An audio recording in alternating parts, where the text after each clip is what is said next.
अस्सलाम वालेकुम। आज 1 जुलाई 2025 को सऊदी अरब के अंदर काम करने वाले गैर मुल्की लोगों की सैलरी के बारे में एक नया कानून बनाया गया है। Saudi ministry of human resource and social developments की तरफ से और सऊदी अल मुसनद प्लेटफॉर्म की तरफ से इसके बारे में एक बहुत बड़ी खबर आई है। यानी सऊदी अरब के अंदर गैर मुल्की लोगों की सैलरी के बारे में जो बहुत बड़ा एक मसला था वो मसला ख़त्म हो चुका है। इसके बारे में आपको बताऊंगा। इसके अलावा भी काफ़ी सारी ज़रूरी जानकारी आई हैं, तो आपसे रिक्वेस्ट है वीडियो को शुरू से लेकर आखिर तक ज़रूर देखें और इस वीडियो को ज़रूर शेयर भी कीजिएगा अपने दोस्तों के साथ में। और आपने अभी तक हमारे चैनल को सब्सक्राइब नहीं किया है तो चैनल को ज़रूर सब्सक्राइब कर लीजिएगा, क्योंकि सऊदी अरब के अंदर गैर मुल्की लोगों से रिलेटेड जो भी बड़ी खबर आती है इस चैनल पर हम लेके आते रहते हैं। दोस्तों, आज की एक बड़ी खबर आपके साथ में शेयर करना चाहूँगा। सऊदी एंटी करप्शन अथॉरिटी नज़ाह की तरफ से आई है गैर मुल्की डॉक्टर के बारे में। तो देखिए, जैसा कि आपको मालूम है, सऊदी अरब के अंदर जितनी भी बड़ी बड़ी मिनिस्ट्रीज़ हैं, जैसे ministry of health, ministry of education, इसके अलावा भी जितनी भी मिनिस्ट्री है, अगर यहाँ पर कोई पावर का गलत इस्तेमाल करता है,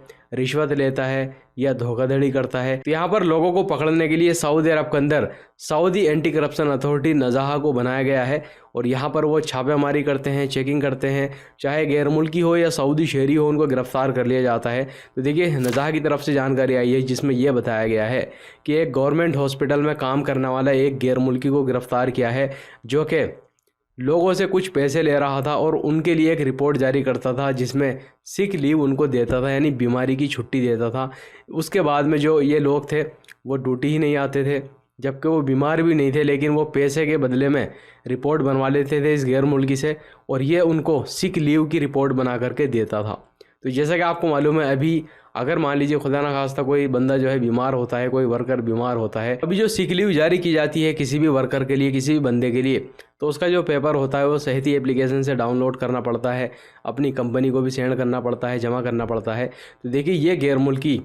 जो डॉक्टर था वो पैसा लेता था लोगों से और उनको सिक लीव देता था, छुट्टी देता था। तो इसको गिरफ्तार कर लिया गया है। इसके अलावा एक खबर सऊदी मिनिस्ट्री ऑफ हज एंड उमरा की तरफ से आई है सभी जीसीसी कंट्री में रहने वाले गैर मुल्की और वहाँ के जो सिटीजन हैं उनके लिए। तो जैसा कि आपको मालूम है, जितनी भी जीसीसी कंट्री हैं जैसे Bahrain, Kuwait, Oman, Qatar, Saudi अरब और यूएई, यहाँ पर कहा गया है कि यहाँ पर जो गैर मुल्की रहते हैं या जो भी सिटीजन यहाँ पर रहते हैं, अगर वो अब उम्रा करने के लिए आना चाहते हैं तो वो किसी भी टाइम पर सऊदी अरब आ सकते हैं उम्रा करने के लिए। उनके लिए उम्रा जो है खोल दिया गया है और उनको नुसुक एप्लीकेशन के जरिए उम्रा परमिट लेना होगा, उसके बाद ही वो लोग उम्रा कर सकेंगे। तो कहने का मकसद यहाँ पर यही है, जैसा कि आपको मालूम है अभी हज सीजन जो है चल रहा था, काफ़ी भारी मात्रा में जो हाजी हैं वो अभी यहाँ पर मौजूद थे, जो कि अब धीरे धीरे वो जा रहे हैं सऊदी अरब से। तो अब सभी जीसीसी कंट्री में रहने वाले जो गैर मुल्की हैं वो भी किसी भी टाइम पर सऊदी अरब आ सकते हैं और उम्रा कर सकते हैं। दोस्तों, सऊदी अरब के अंदर फूड डिलीवरी के अंदर काम करने वाले सभी लोगों के लिए एक बहुत ही ज़रूरी खबर आई है, और ये जो कानून बनाया है वो भी आज से ही, यानी 1 जुलाई 2025 से ये कानून भी शुरू हो गया है, जिसमें यह कहा गया है कि जो फूड डिलीवरी के अंदर वर्कर काम कर रहे हैं उनको हेल्थ सर्टिफिकेट बनवाना होगा। देखिए, पहले ये कानून नहीं था, ये कानून अभी नया बनाया गया है। यानी फूड सेक्टर से रिलेटेड कोई भी काम यहाँ पर, कोई भी गैर मुल्की हो या सऊदी शहरी हो, जो भी यहाँ पर काम कर रहा है उसको हेल्थ सर्टिफिकेट बनवाना ही होगा। उसके बाद ही वो फूड सेक्टर में काम कर सकेगा, है वो फूड डिलीवरी का काम ही क्यों ना कर रहा हो। इसके अलावा दोस्तों, रियाद पुलिस ने 7 ऐसे लड़कों को गिरफ्तार किया है जो कि पार्क में 2 लड़कियों के साथ में छेड़छाड़ कर रहे थे। तो देखिए, ये जो लड़के थे इनकी ज़्यादा उम्र भी नहीं है, यानी 20 साल से कम ही इनकी उम्र होगी। यहाँ पर खबर में बताया गया है कि लड़कियाँ पार्क में घूम रही थी, तभी इन लोगों का झुंड, यानी जिसमें 7 लड़के ये थे और हो सकता है कि ये सभी के सभी स्टूडेंट ही रहे होंगे, तो इनका झुंड आता है और लड़कियों से फिजिकली जो है छेड़छाड़ करते हैं। और काफ़ी लोगों ने इनकी वीडियो भी बनाई, सोशल मीडिया पर अपलोड कर दी, जो कि वायरल हो गई। और बाद में रियाद पुलिस ने इन 7 लड़कों को गिरफ्तार कर लिया है। तो देखिए, ये सऊदी अरब है, यहाँ पर जो है कानून पर अमल किया जाता है। यानी ऐसा नहीं है कि इंडिया पाकिस्तान की तरह अगर कोई रास्ते में बाज़ार में छेड़छाड़ करता है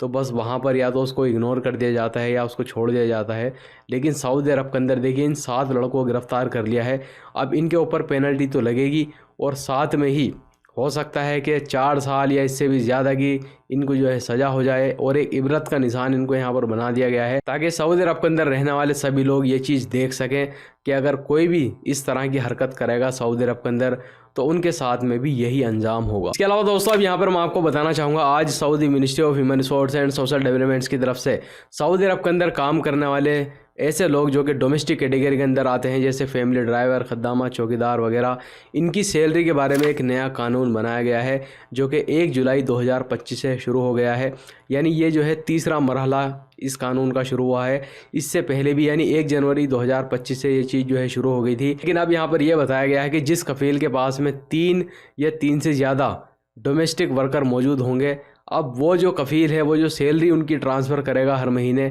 वो अल मुसनद प्लेटफॉर्म के ज़रिए उनके बैंक अकाउंट में ट्रांसफ़र करेगा। और देखिए ये चीज़ यहाँ पर इसलिए शुरू की गई है ताकि जो सैलरी है वो हर महीने गैर मुल्की को मिल सके, क्योंकि सऊदी अरब के अंदर ख़ास तौर से जो लोग डोमेस्टिक कैटेगरी के अंदर काम करते हैं, सबसे बड़ा जो मसला उनके सामने आता है वो यही है कि जो उनका कफ़ील है वो उनको सैलरी टाइम पर नहीं देता है, जिसकी वजह से बहुत ज़्यादा मसले मसाइल यहाँ पर होते हैं। इसके अलावा यहाँ पर यह भी बताया गया है कि 1 अक्टूबर 2025 से इसका चौथा जो मरहला है वो भी शुरू हो जाएगा। और यहाँ पर कहा गया है कि जिस कफ़ील के पास में 2 गैर मुल्की भी मौजूद होंगे डोमेस्टिक कैटेगरी के अंदर, उसको भी अल मुसनद प्लेटफॉर्म के ज़रिए उसके बैंक अकाउंट में पैसा यानी उसकी सैलरी जो है ट्रांसफ़र करनी होगी। इसके अलावा जो इसका आखिरी मरहला होगा 1 जनवरी 2026 से शुरू हो जाएगा। और यहाँ पर कहा गया है कि सभी गैर मुल्की जो कि डोमेस्टिक कैटेगरी के अंदर काम करते हैं, चाहे किसी कफ़ील के पास में 1 वर्कर हो या 1 से कितने भी ज़्यादा हों, उनकी जो सैलरी होगी वो अल मुसनद प्लेटफॉर्म के ज़रिए उनके बैंक अकाउंट में ट्रांसफ़र की जाएगी, ताकि सऊदी गवर्नमेंट की नज़र में भी रहे कि ये जो डोमेस्टिक कैटेगरी के अंदर यहाँ पर गैर मुल्की काम कर रहा है, इसको हर महीने सैलरी मिल रही है या नहीं मिल रही है। तो देखिए सऊदी अरब के अंदर गैर मुल्की लोगों का जो सबसे बड़ा मसला था सैलरी का, वो यहाँ पर सऊदी हुकूमत की तरफ से हल कर दिया गया है। और यहाँ पर इसका मकसद यही बताया गया है ताकि गैर मुल्की को हर महीने सैलरी मिल सके और कोई भी यहाँ पर मसला मसाइल ना हो, क्योंकि बहुत बार ऐसा होता है कि गैर मुल्की को सैलरी मिलती नहीं है, बाद में जो है कोर्ट में मसला जो है चला जाता है, वहाँ पर केस हो जाता है और वहाँ पर कफ़ील बोलता है कि मैं तो दे रहा था और गैर मुल्की बोलता है कि मुझे तो मिली नहीं सैलरी। तो अब यहाँ पर क्या होगा, ऑनलाइन सारी ट्रांजैक्शन होंगी, आप जो है प्रूफ के तौर पर दिखा भी सकते हैं अपना बैंक स्टेटमेंट कि देखिए मुझे जो है 1 महीने से 2 महीने 3 महीने या इससे ज़्यादा भी सैलरी नहीं मिली है। तो इस वीडियो को ज़रूर शेयर भी कीजिएगा अपने दोस्तों के साथ में, ताकि उनको भी इसके बारे में जानकारी मिल सके।